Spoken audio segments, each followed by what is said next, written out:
Hey guys, thanks for tuning in to this episode of Astros Baseball. We got a very special guest tonight from Sports Radio 610, one of the co-hosts of the Big Orange Machine, another rival Astros podcast, but we support each other. And then from Believe in Texans, we got Patrick Creighton. Patrick, thanks for coming on, pal. No, thanks for having me, brother. All right, let's start with this. I know we kind of chatted before we came on, so we'll just jump into it. The other day, I guess it was yesterday, the days are running into each other. But the Astros, I guess they tried to make a trade for Nolan Arenado, and he declined it, right? And what he said, what I read is the Astros are trying to get better, but he wants to go to a team that wants to win it all. What do you think about that comment? Uh, this is the best way I can explain this, right? You are unhappy in a relationship, and you've been trying to find a way out of this relationship for a while. And you're like, okay, in my next relationship, I want, X, Y, and Z. Like these three things that I have to have in a relationship. And here comes a new potential partner who has all of those things. But you know, what if like that other one way back over there that hasn't looked at me ever? What if they look at me? Can I just put you on hold for a minute? I know you're interested, but can I just put you on hold for a minute? Let me see if I can upgrade over there. And then if I can't, maybe in like a month or two, we can try to get back together. Like, dude, she hung up the phone 5 minutes ago. This is like, if you're Nolan Arenado, and dude, you sucked last year. Yeah. Don't let the average, I hit 232. Don't let the average fool you. Your OBP was barely over 300, right? Your OPS fell from 891 2 years ago to 719 last year. All right. You have no power anymore. You fit 16 home runs? You had 30 home runs 2 years ago. You had 16 home runs. You don't have the doubles. You became a glorified singles hitter who doesn't walk. You're 35 years old. You're getting paid like a champ. You're not champ anymore. All I can say is when Nolan Arenado said, I don't want to go to the Astros, thank you, baby Jesus. Thank you for saving the Astros from their own stupidity. Rob, this drove me so freaking nuts. Why do the Astros not want to give Alex Bregman 6 years? Because they're terrified the last 3 years of that deal, he's going to be in decline, and he's not going to be worth the money, and they're going to be paying him all this money for him to be a shell of himself. Why did they not want to give the money to Correa or Springer or Cole or DK or more? Like just run down the list, because they've said time and time again, the long-term deals don't work. We don't want to get stuck at the end of the deal with all the money and the player is 20% of what it used to be. Nolan Arenado right now is the guy at the back end of the long-term deal who's a shell of what he used to be. Why are you trying to trade? It's exactly the opposite of everything you say you stand for. Makes no sense. I don't know how or why or what it was. Who pulled it? Because this doesn't even... I have a hard time believing this was Dana Brown all on his own, because nothing about this matches any of Dana's MOs. Ever. Something about this is just off. Why would you pay 34-year-old Arenado, who's doesn't hit it anymore, and is still decent last year defensively, but he's not the guy he used to be? You just traded to get the third baseman of your future that you and everybody else in baseball thinks is a year away, and you're going to block him for 3 years for a guy who's looking washed? What are we doing? I don't get it. So, yeah, the best thing that could have happened to the Astros was Nolan Arenado said, I'm holding out for a hotter chick. Good luck. It's exactly what I said. I'm like, I'm glad he said no. I don't get it. I mean, we got the kid coming up that's a third baseman, and I know Paredes can play first. So if he comes up, like you said, next year, then we got both of them. And if you're going to go out and try to make a deal, and I read the rumor that Bryce Matthews was part of the deal. That's one of their nice top prospects. But it's like, if you're going to sign Arenado, just keep Bregman. If there was a trade for Nolan Arenado that included Bryce Matthews, we should literally be storming the park formerly known as Minute Maid with torches and pitchforks and burning it to the ground. Yeah. You're going to give Bryce Matthews for Nolan Arenado? How many drugs were done today? Because that is pure insanity. I mean, isn't Dana the whole guy about, hey, we're going to rebuild the farm system. We're going to build these young players. Look how fast he's moving his guys through the system. Like, if he drafted you, he's pushing you through the system at lightning speed. And hey, you know what? Yeah, we don't need this guy. Here, you take him. What are we doing? So, yeah, the best thing that could have happened was Nolan Arenado said, I don't want to go. They saved the Astros from themselves, but they did do two things. Number one, they basically told us they don't believe Alex Bregman's coming back because the 6-year 156 has been sitting out there, since the offseason started. We know that Bregman's camp is looking for about $44 million more than that in maybe another year. And the Astros aren't going to go there. Number two, if you had any hope of bringing Bregman back, well, you probably just ticked him off real good by going and, I don't know if they had already told Bregman, okay, listen, you do your thing. We're just going to kind of move on. But if they didn't, and I would expect they didn't, he just saw they were going to go behind his back and bring in another player and thanks, but no thanks. And yeah, so now if you're Alex Bregman and you're the Astros, if the Astros aren't going to come to you with more money, Alex Bregman's probably going to go somewhere else and take almost the same deal because now he's got a bad taste in his mouth about how you treated him. Yeah. Well, not only did they trade for a third baseman that's going to play now, they have the third baseman of the future. And then they tried to get Arenado, another third baseman. So what is Bregman going to think? Like, he's not going to take that deal. Just like you said, it's crazy. Why are they trying to get all these third basemen? And at this point, it doesn't even make sense to bring Bregman doesn't. back, right? Because if you bring Bregman back, you just acquired two guys who play third base. One guy plays first and third. And one of those guys is going to become a redundant player in a year. Isaac Paredes has got 3 years of team control left with arbitration. So this year, he's at Arb 2. He's got 3 and 4 coming up. Cam Smith is going to be dirt cheap for 3 years before he even hits arbitration. That guy, by like most scouting reports, he's slow of foot but has fast reflexes. Big arm. Looks like he's going to be a solid third baseman and could be a big-time hitter. Big arm, right? Yep. But he doesn't run fast. So I see people saying, well, maybe he could play right field. He has played 0 innings of right field in his life, right? He's played 3 games in left field in the Cape Cod League, right? Summer college ball where they're basically tooling around halftime anyway. He played 3 games in left field. He's never played right, and he's slow. So if he's slow and he can't get to the base, well, why am I putting him in the outfield? Slow guys play corner infield. Yeah. And, well, he's 6'3". Maybe he could play first base. Hey, if you can play third base, usually you can play first base as long as you can handle, the change of hands. Because third base, as a righty, you dive toward the line this way. At first base, you dive in that way. It's just a small adjustment, not big. But what a waste of an arm. Like, guy's got a big arm. We're going to put him at first base, but he's never going to throw the ball. Yeah. Like, I have so many questions. Because the logic train never pulled into Union Station for any of this stuff.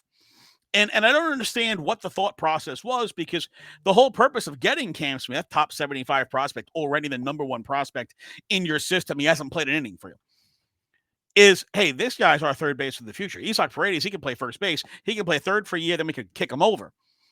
And I'm trying to find out, why am I bringing in a third baseman who's older and clearly on the decline in Arenado? Or why am I committing 6 years to Alex Bregman? Look, MVP runner-up Alex Bregman, that guy is dead.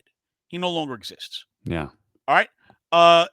285, 28 homers, 100 RBIs, 45 doubles. That Alex Bregman, that guy's dead too. Okay? And the fact that last year Alex Bregman didn't wait until May to start hitting, he waited until June to start hitting. tells me that you should be concerned about how well he is going to age at the plate. You look at his spray charts and you see where his home runs go. He hits home runs dead pull. There are a lot of teams whose stadiums are not quite as friendly to Alex Bregman's swing that probably look at him and say, this is why he makes a lot of sense here. That's why he makes sense in Boston. Slam off the wall. He could basically be Nomar Garciaparra 2.0. But, going to Yankee Stadium where, 399 feet to the power alley in left center, where balls go to die, you're going to hit the ball in Death Valley? Man, it's not going to work.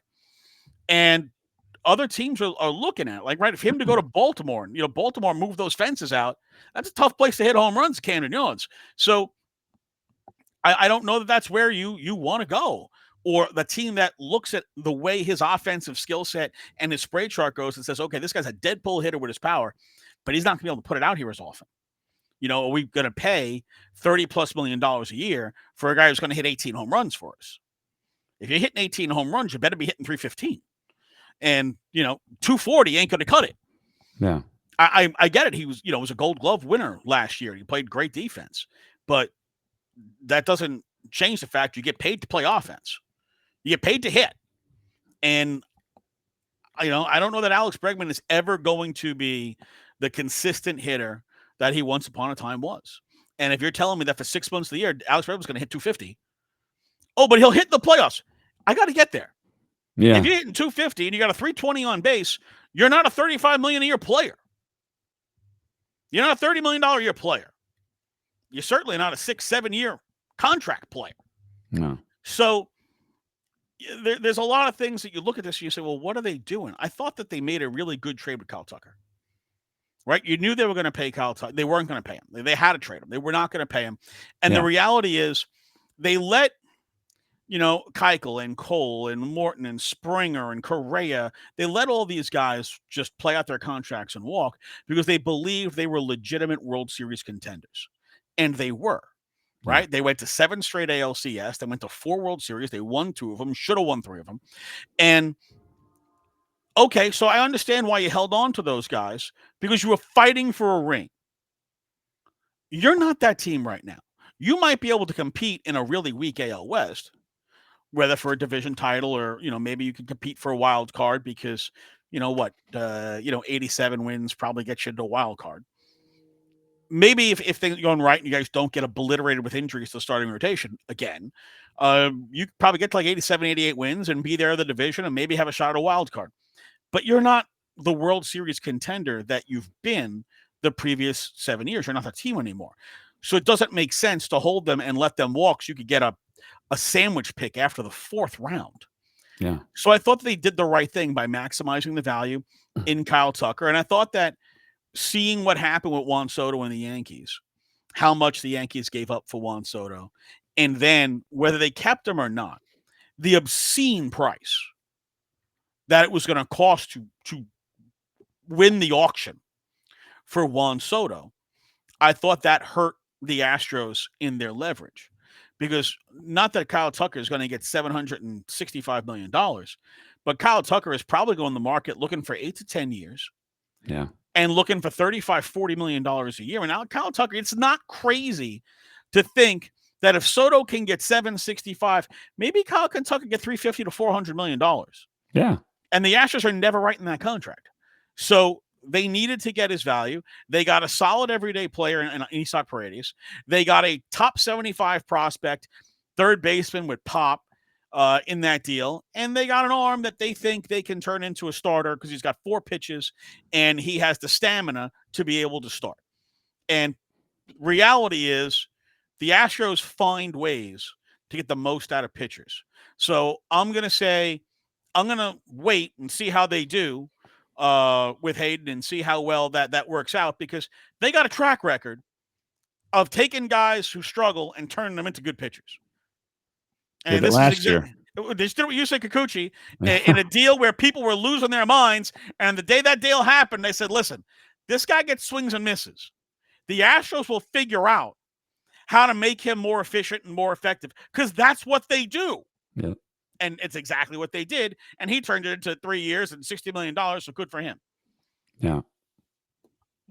if you're then to then turn around and say, okay, well now we're going to sign somebody to play third base for like 6 years or 3 years, we're going to trade a guy who's lousy. That just completely negates everything you just did with this trade. Yeah. I don't get it. Like I like the trade. As much as I love Kyle Tucker, I think it's a great trade because this is what, I said this on the last episode, but I'm going to tell you. Kyle Tucker is an amazing player, but declining Alex Bregman is harder to replace because there's not a whole lot of third baseman out there. And I feel like they replaced him with someone that's going to be just as good or pretty close. I And don't then disagree they with got that. the third baseman of the future. 100%. 100%. You got a guy in Paredes who's a legit starter that can play for you right now. And then you got a young guy who looks like a stud, who's, you could wind up having just like you had Bregman for 8 years or whatnot. Yeah. And like, okay, well, this guy can play for us for 8 years. That was the whole point of this deal was, hey, we're going to trade one of our older guys who's going to cost us a bloody fortune, and we're going to get younger, and we're going to get some high end talent, and these guys are going to carry us through. And it's honestly why I think they should do the same thing with Framber Valdez. You see what Max Fried just got? Yeah. I mean, Framber Valdez is going to get more. Why? Yeah, I know Framber's a little bit older. Like, was 2 years older? Yeah. But Framber's been like the most durable pitcher in baseball for the last 4 years, and Max Fried's forearm explodes every 6 months. So Framber Valdez, who takes the ball every fifth day and has been one of the elite pitchers in baseball for the last 4 years, that guy is going to get paid over $200 million. Just write it down. He's going to get paid over $200 million. And if you're the Astros and you don't want to write a contract for a pitcher who's going to be 36, 37 years old at the end of that contract, then you should be trading him now. And yes, that means you need to go get some young arms, or it means you need to be out on the free agent market and finding, some guys, maybe like a Walker Buehler who's looking for like a 1-year prove it type deal. I get when Buehler came back off the IL last year during the regular season, didn't look like himself. Sure looked like himself in the postseason. Yeah. And that's kind of what he showed he's back to his regular self. You get Walker Buehler to come in for $8-10 million and just give him some incentives that let him bump himself up with his performance. I'll take that guy for a year. You're going to find different guys on the market. The Astros were always good at finding value pitchers, right? Charlie Morton was a value pitcher. Oh yeah. Then the next year they had Wade Miley, who was a solid pitcher for them. They've been able to find guys who, I mean, Jake Odorizzi was decent for them. He had a 3.5 ERA. Yeah. Jake Odorizzi, who couldn't, like, once he left here, couldn't get you or me out, right? But while he was here, he was okay. He had a couple of games he got blown up, but overall, he pitched like a 3.5 ERA, and they got him because, well, they were desperate. They had a bunch of guys get hurt, and he was okay for them. They'll find players to fill the rotation, but if you wait until February to make the deal, well, there's nobody left. Everybody's signed. Yeah. So if you're going to do that, you kind of got to do that now. So the other day on the podcast, I said, I don't think we're going to trade Framber Valdez because we need him. But you've opened my eyes. You've opened my eyes to think about Framber just as they thought about Tucker.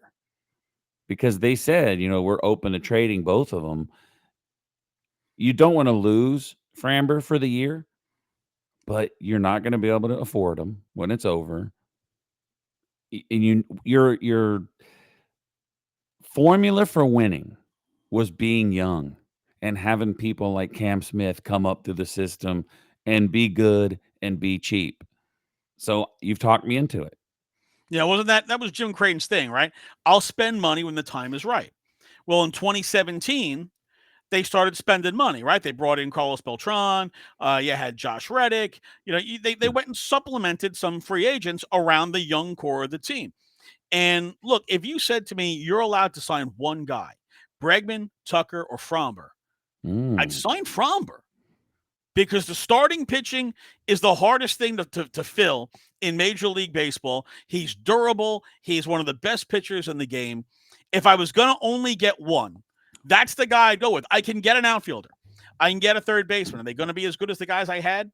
Probably not, but I can get them, and I can probably fill 85% of their production. Well, he's the only one left. It's really hard to try to do that with Framber Valdez. And you know what? If the Astros really said, "Hey, look," not publicly, but just to other teams, Framber Valdez is available. He's the best pitcher on the market Oh yeah. by far.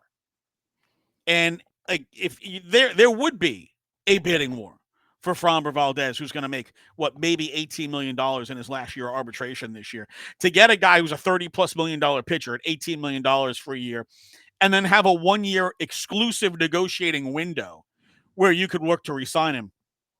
There is a value in that. I mean, I think Fromber can basically bring back the same thing you got for, actually probably better than what you got for Kyle Tucker, because Kyle Tucker isn't upping.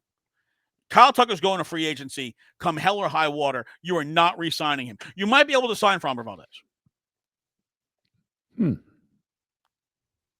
So what's funny is you're just going straight down the notes. That's how good you are. I got to get these notes. I'm talking about Arenado, and then Tucker was next, and then Framber was next.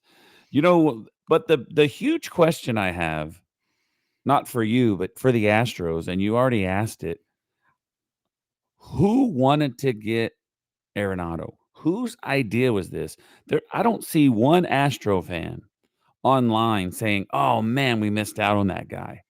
Everyone thinks it's ridiculous, except somebody with the Astros thought it was a great idea, and I want to know who it was. I don't think it was the general manager. I might think it's the guy who writes the checks. Yeah, maybe. Because what do we know about him? He likes stars. He likes stars. He doesn't want to pay long term, but he likes stars. Nothing about this deal has Dana Brown's name on it. Like, you think about Dana's MOs and the things that Dana has done here, and like none of this says Dana Brown. No. And it's just one of those things. I don't know. Was he directed to do it? Was it done over his head? There's no way in hell the Astros should have even been thinking about making that deal. You know, I was talking with Matt Pauley from KMOX. He's with the Cardinals Baseball Radio Network, and we were talking about Arenado. I said, it makes as much sense for the Astros to go get Arenado as it does for you and I to leave our beautiful wives and go elope with some inflatable Christmas decorations. Like, it doesn't make, I mean, it's really completely pointless. And we were talking about, what is Arenado? And he was saying how in St. Louis, not this past year, but the year before, that the Cardinals kind of challenged the players in the locker room and challenged the leadership among the players and said, hey, you guys got to pull it together. There's expectations here. We're trying to get this team to be winning in the division that's, look, this is a division we can compete in, and they really kind of just didn't perform as well as they were expected to in 2023. So they kind of went to, hey, we want you guys to step up. And Arenado, Matt had said to me, Arenado was always a guy who kind of kept to himself, wasn't a team leader type. He was a guy who showed up, worked his ass off, tried to be the best player he could be, give you his best numbers, but that's who he was. And that, he was trying to be involved in some team leadership type of stuff, and he wasn't hitting, and the team was coming apart, and he kind of went back to his old self and said, you know what? Put my head down, and I'm going to work, and just don't talk to me. You're going to go from Alex Bregman, respected team leader, clubhouse leader, fiery guy, to that guy who keeps within himself and isn't really concerned about making the team better. Dude, go chase your ring somewhere else. Yeah. Like, I'm not against you chasing your ring. Nolan Arenado, once upon a time, was a great player. Dude, for the first 10 years of his career, won a Gold Glove every single year. He finished top 10 in the MVP at least 5 times, and you can make an argument he could have won 2 of those. A couple of years ago, when he came in second in the MVP, to his own teammate, Paul Goldschmidt, he's been a really good player. He's not that guy anymore. Yeah. And the same as people were looking at it and saying, well, Alex Bregman in 3 years isn't going to be the guy that we've seen. Well, in 3 years, Alex Bregman might be where Nolan Arenado is right now, because that's the age he'll be at. Yeah. It's crazy. Here's what I'd like to see them do. And I understand that, look, for me, this should be a reset year for the Astros. I'm not going to say rebuild, but reset. And the reason that you're resetting is you're clearing a lot of money off the books. Right at the end of this year, Jose Abreu's off the books. Rafael Montero's off the books. You no longer have some of the guys like you're not going to have Bregman. You're not going to have Verlander. Now you're not going to have Tucker or Fromber. You're kind of clearing the deck with a lot of guys.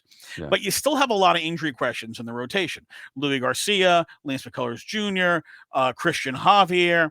I got to tell you, I'm really concerned about JP France. France was a guy who was kind of a back of the rotation guy to begin with, and he has the worst injury of all of them. He's got a shoulder capsule. Wow. Shoulder capsule is one of the most difficult injuries to recover from. Generally, when you have that surgery, you're going to lose some giddy up on the heat. Like you just can't. You're not capable of generating.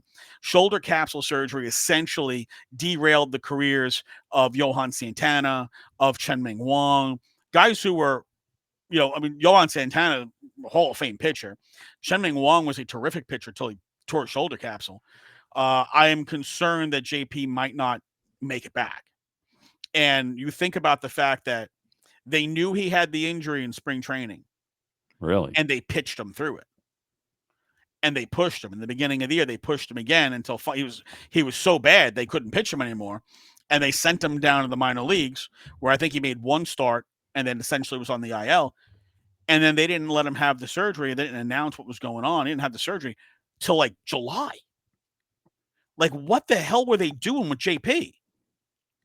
So, as much as I didn't like the way they handled Lance McCullers after he had the Tommy John surgery, and then he had other pain in his forearm, and it turned out he had bone spurs, and those bone spurs were ripping up his flexor tendon.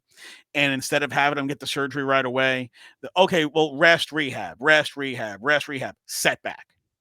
Rest, okay, rehab, setback.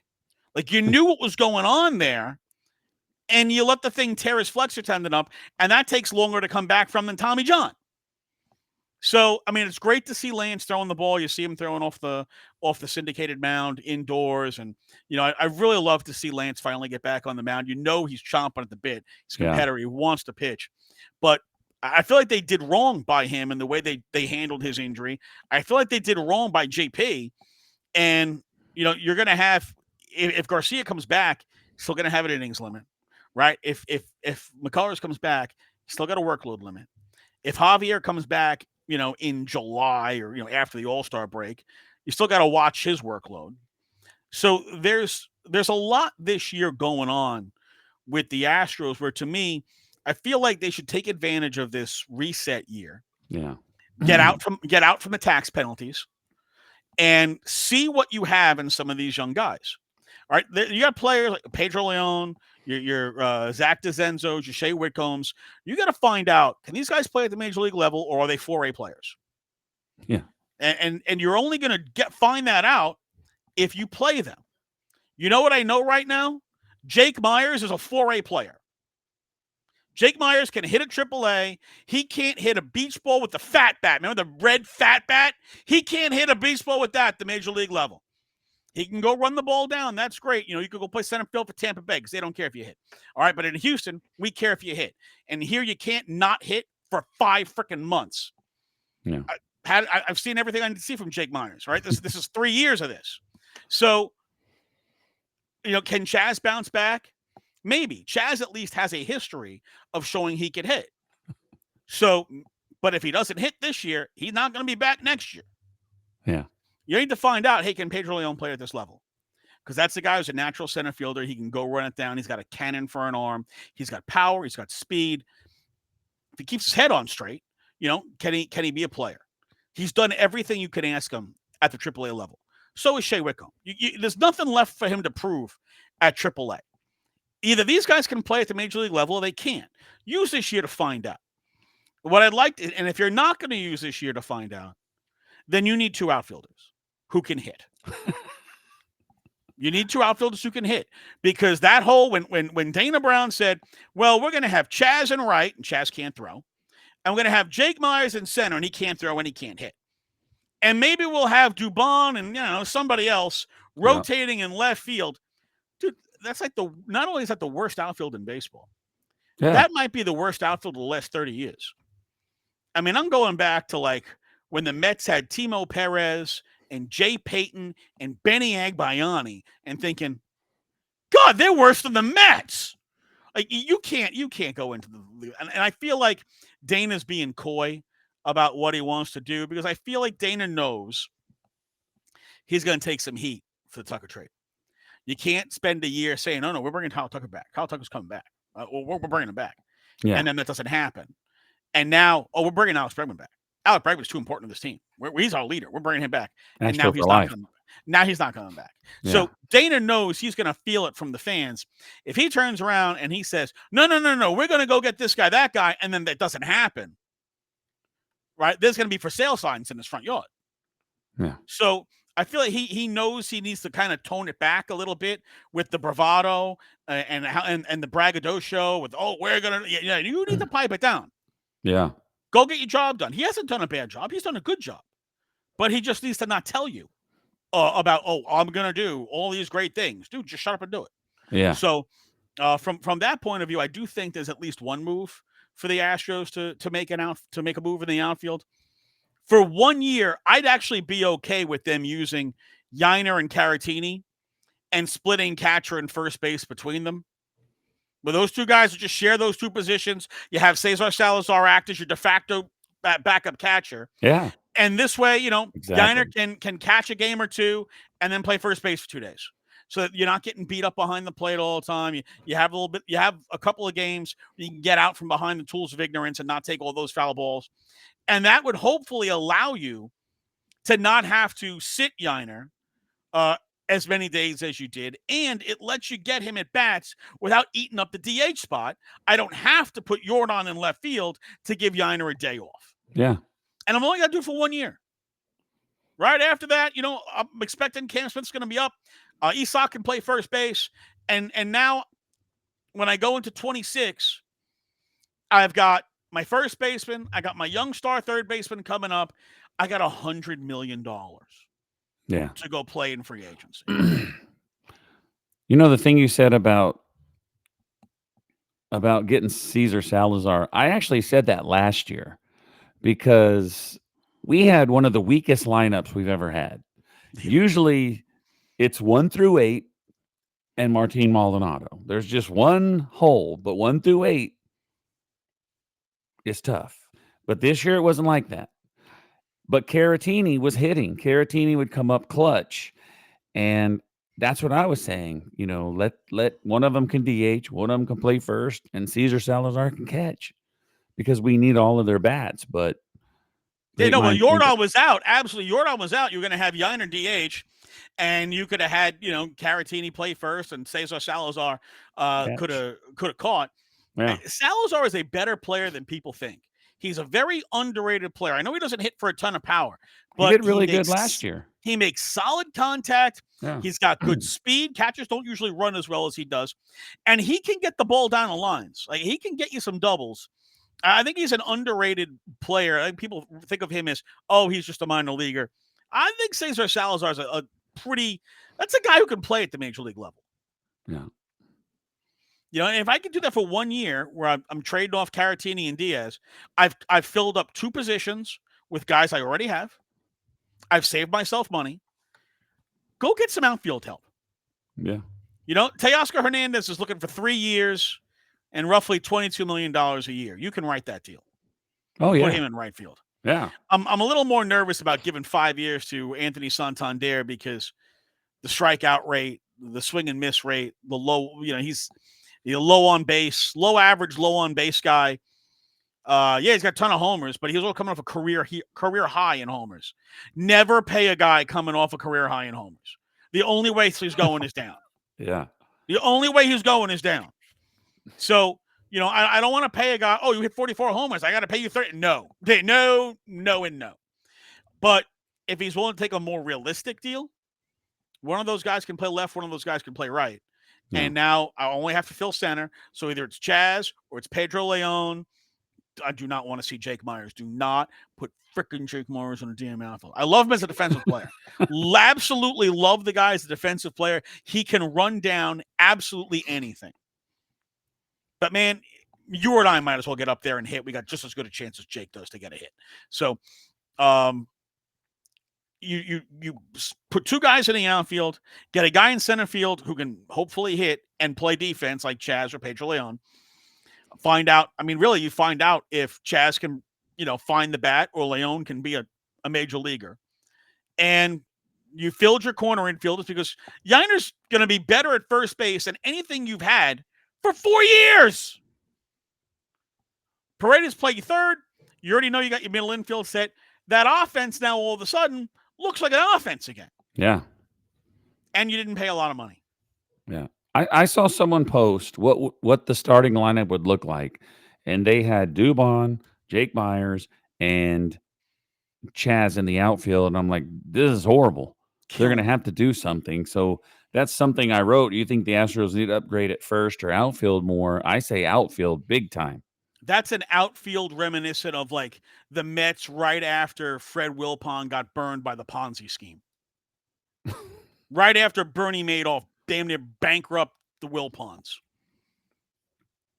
Mm-hmm. Yeah, if those three guys are in the outfield, just shoot me. That can't happen. We're not doing that. I know that a lot of Astro fans love the players, and some, the Astro fans, no offense, some are cheerleaders, and they'll be like, we love those three guys, put them out there. But the lineup just looks horrible. It looks like there's 4 or 5 decent dudes and nothing else, and they got to get it better. And I like what you were saying, the combination of what we were saying, get Caratini in there, Cesar Salazar.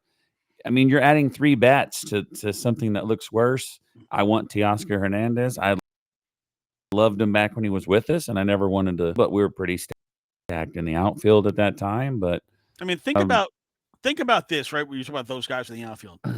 You're needing Chaz to bounce back. You're hoping he'll hit like he did in 2023, but can you at least hit like he did in 2022? Jake Myers can't hit at all. He can't hit. He doesn't walk. Mauricio Dubon, well, he can hit some, but he doesn't walk. Yeah. Jeremy Pena doesn't walk. Yainer Diaz doesn't walk. How many guys who don't walk you putting in a lineup? 9. You can't have a bunch of guys. Rodon walks. That's the only one I could think who don't freaking walk. Yeah. And if they're not hitting 280, 290, you got to walk. Yeah. And, these are low average, Jake's a low average guy. Yeah. Jeremy's a low average guy. Yainer at least is a high average guy, but he don't walk at all. Yainer get hit 300 and have a 325 on base. So, you're looking for him to hit, but he's got to learn a little better discipline. I know he's a guy who can expand the zone and hit pitches that are out of the zone. But he's also a guy who tries to hit those pitches and rolls them over into a 6-4-3. He's got to lay off that damn pitch. Yeah. So we're not going to be contenders next year. Is there anything they can do to make us contenders? No, I think that they'll be contenders. I don't think they're going to be contenders to the World Series. I mean, look, I don't either. Anything can happen. But if you take this team as it is, you add 2 outfielders. That changes everything. And even if we say, okay, we're not saying they're going to go out and they're going to sign Teoscar Hernandez and Anthony Santander. But if you sign Teoscar Hernandez and then like Randall Grichuk would probably take a 1-year deal. Yeah. You're still a competitor for the division in the AL West. And you know what? We need that at the minimum. Just get there. Get to the postseason. See what happens. The Mets went to the NLCS last year from the wild card. See what happens. Yeah, I agree. So moving on, if this is the cover, no, it's fine. I mean, that's why you're here, to talk all you want. I love how you, because you're way better at talking about this stuff than me. We talked about it before. I drive it. I drive what did you say? The boat? Drive the car. I drive the car, and you do the hard work. I just set it up, and you spike it over the net. I saw this, and I saw someone talk about it. But the Astros open up at home this year against the Mets. This will be 2 years in a row they open up against Juan Soto, and to me, Juan Soto single-handedly got the Astros off to an 0-4 start last year, and they had a tough time recovering. It took a long time. Well, there's a way to handle that. Put one in his back between the numbers. I know that's an old school thing, and that's frowned upon, but I don't have a problem with hitting guys. I have a problem with hitting guys in the head. Yeah. and I have a problem with hitting guys in the knee. But you drill a guy in the arm, you drill a guy in the back, you drill a guy in the thigh, that's perfectly acceptable. You know, if you come up and you've hit 2 home runs, you should expect to take one in the back of the thigh or the arm. You know, just not up here. You know, when Yeah. you're throwing top of the shoulder, now you're dangerous. Yeah. You know, when you're throwing at a guy's knee, you're dangerous. But, you know, if you're throwing middle of the arm down to mid thigh up, dude, wear a cup, you're fine. So what do you think about his contract? What do you think about his contract, and what do you think that does for baseball? I think I guess it's negative in a way. It's going to make everybody cost more. It And is, but I also it think it's hurts a unicorn. it hurts the lower. Yeah, that's true. I think it's a unicorn contract because he's 26 years old to free agency. That's true. And extremely rarely is that going to happen. And, you know, Soto is not Shohei Ohtani. Shohei Ohtani brought in $120 million last year for the Dodgers in merchandise sales because he's a 2-continent superstar. Oh, yeah. Juan Soto's not going to generate that kind of money outside of the American market because those other markets, they just don't generate money. They're not affluent and baseball crazy like Japan is. So you're trying to sell all that in New York, and maybe, you know, instead of selling his jersey for $100, they'll sell it for $500 because it's New York, and, you know, they'll pay for it because, you know, what else are you going to do with that money? But I do think that he is an outlier because of the age. And like I said, I think it's possible we could see Tucker get 350, maybe upwards of 400 million. Yeah, I think so too. Tucker is one of the top 10 players in baseball. You know, just because he's quiet and doesn't generate a lot of attention for himself doesn't change the kind of player he is. And, you know, he's going to hit free agency at 29. And even that is kind of early. Like, most guys don't hit free agency till they're 30 or older. So, yeah, it'll cost the highest end guys will cost more money. The higher end guys are always guys you overpay for. But if they A, produce, and they B, sell you jerseys and merchandise, teams don't care, right? Like Stevie Cohen, ZFG, about how much he's paying for Juan Soto because he wants to win and he's worth $22 billion. He didn't care. You know, the Yankees were going to pay him $760 million. Why? Because of the Yankees. They have the money. They don't care. Yeah. So from that point, I think that Soto is very much a white elephant in regards to that. And I think the higher end players are going to get a little bit more. That's going to make it harder for the mid-low range guys to get more because they're all going to be like, oh, yeah, look, all I got left is $1 million. Take it or leave it. It's going to be kind of like football, right? Like in football with the salary cap, the high-end guys get all the money, and then the mid-tier to low-tier guys like, look, we're out of cash, so that's minimum. And that's what they wind up signing for. So I think that for the most part, the super high-end guys, they're going to benefit a little bit. Everybody else is probably, you know, business as usual. And the lower tier guys, they're going to get 1-year deals for very low dollars. And also, like you said, he's 25. Soto, 11-year contract. He's only going to be 36. Yeah, and that's the big deal with it. Bregman signs a 6-year deal. He'll be 37. The guy's super. It's crazy how young he is because it feels like he's been around forever. Yeah, I mean, remember during the 2019 World Series, and he's only 21 years old. Every time the guy came up, he's 21 years old. We know. So he's a unique player because he came up at 19 years old and he was a star right away. And because he hit free agency at going to be age 26 season, yeah, he is an extremely unique situation that we may not see that type of situation again for 20, 30 years. Very rarely does a kid come up at 19 years old and look like a 27-year-old star. That's true. Very good perspective. Yeah, it's just because I'm old. I've seen a lot of things. Well, I got to build trucks all day. You get to talk about sports. So. Oh, thank God I'm not building trucks all day. You'd all be dead. Yeah. Where does this go? Oh, sorry, my bad. Are you I don't think you're a big college football guy, but you know who's good and who's not. You know what's going on? Yeah, I mean, I do. I follow it enough that, I mean, I know what's going on. Yeah. I'm not like a hardcore Yeah. college football guy. I'm not gonna sit here and tell you, well, this 77th guy on the roster, here's what his skill set is. Okay, it's not gonna be that hardcore. We're just gonna go let's go over I just wanna do this for fun to get your opinion on this stuff. Tomorrow, number 10, Indiana, who probably had the easiest cake schedule in the Big Ten, faces number 7, Notre Dame. Who you think's gonna win that game tomorrow? I say Notre Dame.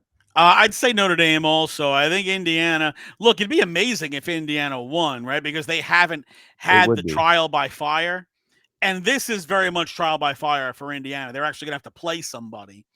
And Notre Dame.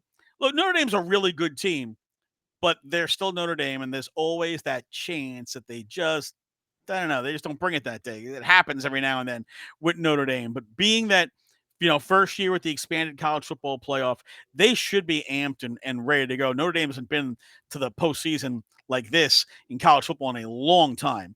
Yeah. I think Manti Te'o was still on the team back then. So They the may the have went one more time, I just don't remember, but I the think they this did make the Final Four recently. I can't remember how long ago, though, but this in should be an important game for Notre Dame, and yeah, like I said, this is a step up in competition for Indiana. They're not going to get the soft Big Ten schedule. Now you're getting one of the top 10 teams in college football. I think this is when Cinderella has to meet the other pretty girls at the dance. That's usually when she goes home. yeah, Indiana played one tough team, and that was Ohio State, and Ohio State drummed them. So I got Notre Dame. Saturday, number 11, the Pony Express. I don't know how they got good again. SMU travels to Penn State. So all these games they get to play at their home stadium, the higher ranked guys. If y'all didn't know that, I just couldn't see SMU beating Penn State. I mean, they might be able to, but I can't see it. You know what? I'm going to take SMU in this game. Wow. One thing we know about Penn State under James Franklin: big game, small output. Mm. James Franklin never wins the big game. Not Vandy, not at Penn State. He never wins the big game. And playing this game in your own stadium, like this is a really big deal for them. This is the Yeah. kind of game where the pressure gets them. I love SMU, man. I love the way they play. That's a team that they play with fire, they play with speed. And a lot of people underestimate how good that team is. If they were in a different conference, they might be getting a little more respect. Yeah. But that's a team that a couple of years, what was it, maybe 7 years ago, that team was playing in Conference USA. I guess so, yeah. Now And they're in then the they Big went 12, then but they the went Big to the 12 doesn't. American, and now they're in a top 4 conference. Yeah. Yeah. I think people are gonna find out a little something about SMU this weekend. And then the big one for a lot of people listening, number 12 Clemson at number 5 Texas, who have only played a good team twice and they lost, even though the last game they lost in overtime. But I just don't see Clemson beating Texas, especially at home. Don't see Clemson winning. Don't ever want to see Clemson winning. All right, Dabo's a fraud. He's a phony. What? About all his everything is about God and everything's about family. But then he's talking about like, hey, I don't want to pay a player $1 while he's making $10 million a year, dude. Kiss my ass. You are such a phony. Wow. All that nonsense about how he's this man of God and he's trying to make everything about family and how holy and righteous he is. No, he isn't. He's just a guy trying to be as greedy as he can as a head coach and not let players make $1. Because if the players make $1, he doesn't have the control over them where he can put his finger down on the screw and change their lives forever in any direction he wants. Now, screw him. Sorry, Clemson. Got nothing against your players, but the hell Yeah. with your coach. They don't have I don't think they even use the transfer portal. No, he's totally against the transfer portal. So how are they this good if they're not getting paid and no one's coming in? Well, they play in the That's All crazy. Cupcake Conference. That's true.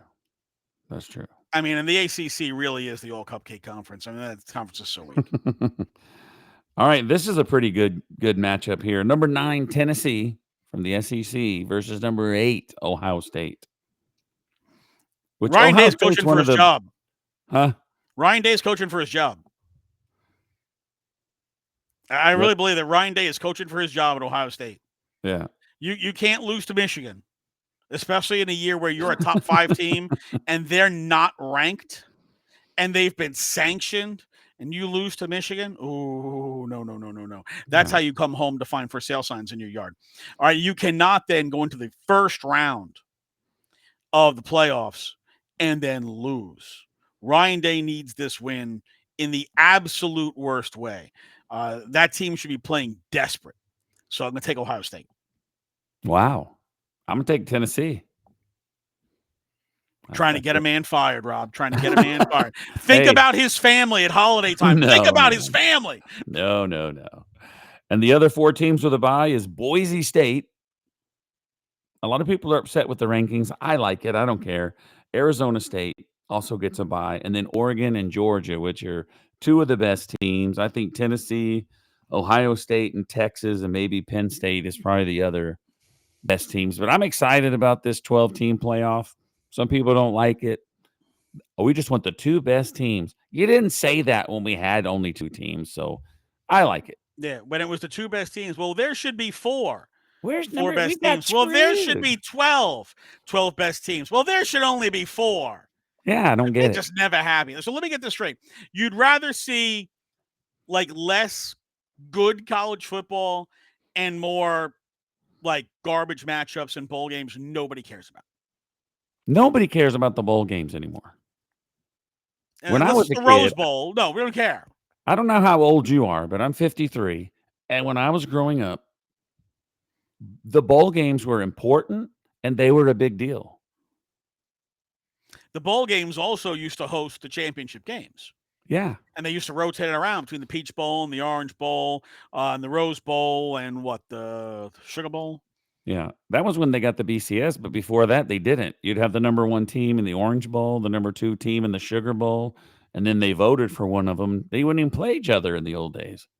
Whereas now, uh, you know, I don't care who's playing in the the Pinstripe Bowl or the Nobody Fenway does. Bowl or the Gasparilla Bowl or Unless that's your team. the Lawn Boy Bowl. What were we watching yesterday? The LA Bowl. Wow. LA Bowl was Cal and UNLV. My team is in the I think they're in the Armed Forces Bowl in Fort Worth. OU versus I think they're playing Navy. I care about that, and that's They the might only bowl lose. game I care about. Well, they probably will They because might lose. they have no team. You know, Did you see Marshall? when Caleb Williams went to USC, and we lost our coach, our quarterback, and they took so many players that OU is still trying to recover from that. But they're Did you coming see? back. Don't give up on them. Did you see Marshall opted out of their bowl game? Yes, they don't have enough players. They don't have enough players because between injuries and the transfer portal, because their coach left right after the conference title game, their coach left. Well, half the team went into the transfer portal. They The had transfer portal is ruining college football. Well, it is because It of should when be they have it limited. open. You should be able to move once. I don't care how many times you move. I do. What I care about is why is the transfer portal open while the season is ongoing? That's true. The transfer portal should not open until the national championship game is over. Are you telling me that you can't wait until the middle of January to open the transfer portal? That's true. Like, that's when the portal should open. Not, in early December where guys are opting out of bowl games or trying to, teams are losing players before their season is over because they got a bowl game. Yeah. Because, they're in the transfer portal. We can't do anything now. Why is the portal open? There's people going to other teams before the bowl games have even started. It's ridiculous. And that's what's wrong with the portal. If you're going to pay people NIL, the deal should be you have to play the entire year, including the bowl game. Well, listen, if we could get them to actually pay the NIL like they say they're going to pay the NIL, plenty of guys have gotten burned on that, promised NIL, and then it's not there. Oh, wow. NIL is such a wild west, right? There's no rules. And the rules that are there aren't enforced. Teams make promises, then they don't deliver them. NIL people make promises, and then they don't deliver them. Players are expecting things, they don't get it, then they quit on the team. The whole thing is just a little a little too much Wild West. And it needs to be reined in so that there's a set of rules and everybody knows how to play by those rules. I'm not advocating for players to get less money because I don't think they should get less money. No. But I think there needs to be a smarter way of allocating it and making sure that if a player says, I'm coming here and you say, fine, we're giving you this, that player plays there and you give them this. Like that's a contract. Almost like free agency in football. I got a 1-year deal to play for you. Fine, here's my 1-year deal. You opt out, deal's off. All the way to the bowl game? If you have to play the whole season. There you go. And you I get agree your with money. you then. If you opt out, well, we're going to stop paying you. Yeah. I'm not going to pay you to quit. So, yeah, the same way you get like game checks, NIL should get paid out like in game checks. That's true. You're going to get some money for the bowl game. And if the bowl games are ruined.